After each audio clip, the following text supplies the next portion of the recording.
Do not change the aim, change the approach. I repeat, do not change the aim, change the approach. And if you find your approach is right, अगर आपको लगता है कि आपका approach एकदम सही है, then never, never, never give up. वो मूवी का डायलॉग कौन सा है रे?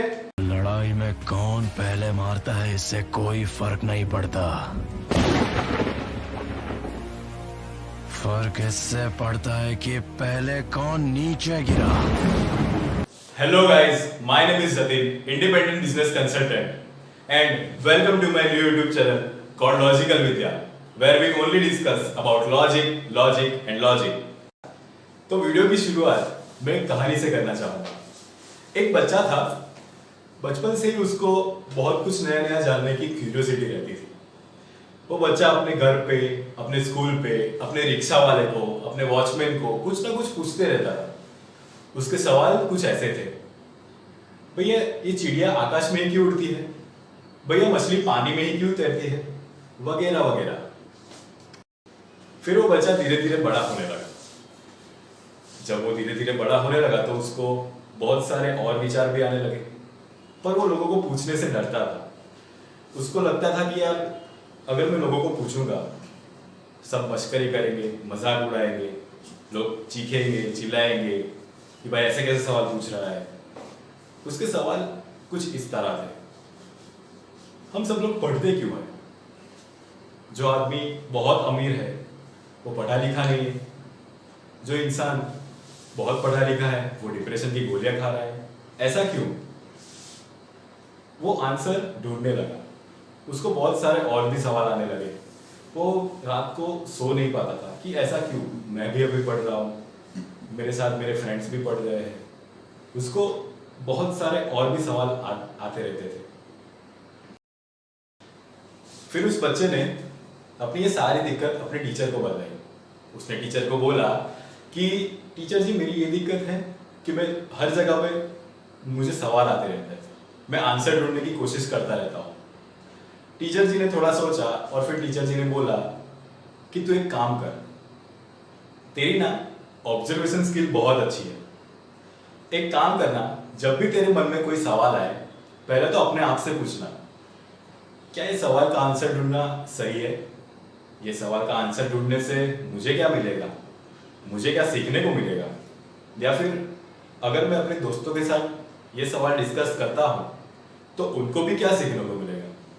पहले तू ये देख, आंसर भी मिल रहा है तुझे तो वो रिलेवेंट है कि नहीं, वो आंसर से तुम कुछ सीख रहे हो कि नहीं। तो वो बच्चा आज आपके सामने खड़ा है। मैं आपको कॉलेज के किस्से कुछ सुनाता हूँ मेरे। I did my bachelors in computer application and I also did my post graduation in information technology. College के पहले दिन से ही मेरा एक दोस्त था, उसको भी मेरी ये सब बातें बहुत अच्छी लगती थी। जब मैं कुछ सवाल करता था या फिर मैं कुछ अपने आप में ही कुछ सवाल के आंसर ढूंढता था, उसके साथ मैं डिस्कस करता था, उसको भी ये सब बहुत अच्छा लगता था, क्योंकि हम उसमें से कुछ ना कुछ सीखते थे। हमारे प्रोफेसर अगर होते थे, अच्छा सा वो प्रेजेंटेशन दे, अच्छे से वो आंसर करे, उनके कपड़े वपड़े सब हटाया, सब कुछ सही होता था, हम लोग उनसे भी सीखते थे कि यार अगर प्रेजेंटेशन स्किल होनी चाहिए तो ऐसे ही होनी चाहिए। कॉलेज में कुछ बदमाश लोग भी थे, हमने उनसे भी कुछ ना कुछ सीखा कि भाई देखो हमें ऐसा नहीं करना चाहिए, बदमाशी बिल्कुल नहीं करनी चाहिए पर उतनी नहीं। हमने कॉलेज में बंक भी मारा है, बंक मार के मूवी देखने भी हम गए थे।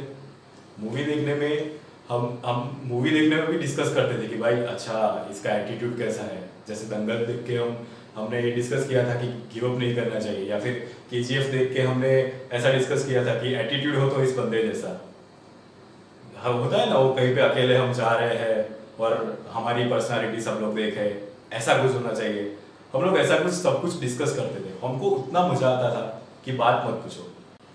अभी आप लोग सोच रहे होंगे यार ये बंदा आईबीसी कैसे बना, इंडिपेंडेंट बिजनेस कंसल्टेंट? वो होता क्या है भाई, आईबीसी क्या होता है? आपने एक कहावत तो सुनी होगी, जैसी संगत वैसी रंगत। कॉलेज में जब मैं मेरे फ्रेंड्स के साथ था, वो मेरा एक ही फ्रेंड था, वो भी शायद अभी वीडियो देख ही रहा होगा, उसके साथ से मैंने भी बहुत सीखा, मेरे से उसने भी बहुत सीखा, क्योंकि पॉइंट ऑफ व्यू उसके भी अलग थे, मेरे भी अलग थे। कभी कभी मैं सही रहता था, कभी कभी वो सही रहता था, कभी कभी हम दोनों ही गलत रहते थे। तो फिर हम जाके किसी और से पूछते थे, पर दूसरे लोग उतना इंटरेस्ट नहीं दिखाते थे। हम दोनों की बात हम दोनों को ही समझ में आती थी। अब ये IBC क्या है? Independent business consultant. मुझे भी मेरे करियर में ऐसा ही कुछ चाहिए था कि मैं कुछ ना कुछ सीख सकूं, कुछ ना कुछ आगे बढ़ सकूं, लोगों को भी कुछ सिखा सकूं। इसलिए आपने एक बंदे का नाम तो सुना ही होगा। अगर आपने नहीं सुना तो पता नहीं आप YouTube पे अभी क्या कर रहे हो।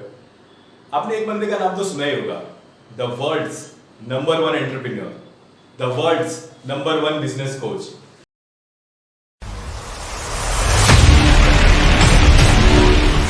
हर सदी में कोई एक ऐसा इंसान आता है जो अपने जज्बे से दुनिया का रुख बदल देता है,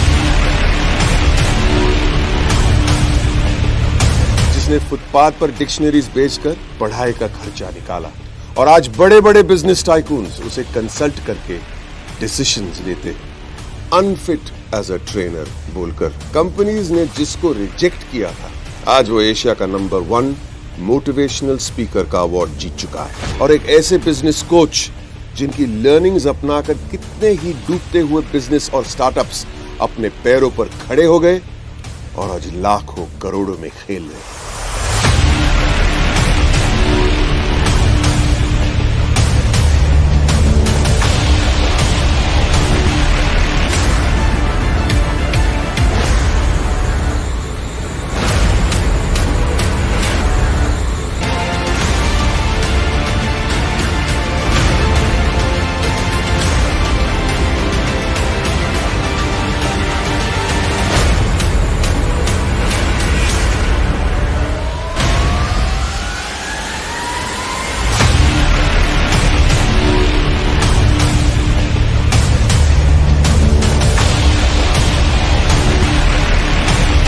Are you really ready?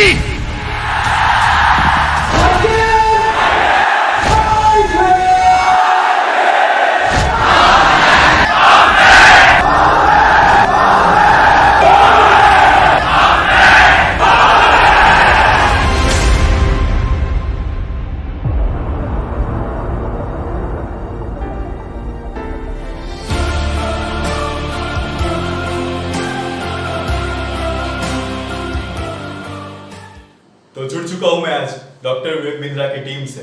अगर आप भी डॉक्टर विवेक बिंद्रा की टीम से जुड़ना चाहते हैं, लर्निंग और अर्निंग करना चाहते हैं, तो नीचे दिए गए नंबर पर अभी कॉल करें। और होली के इस पावन अवसर पर हैप्पी होली।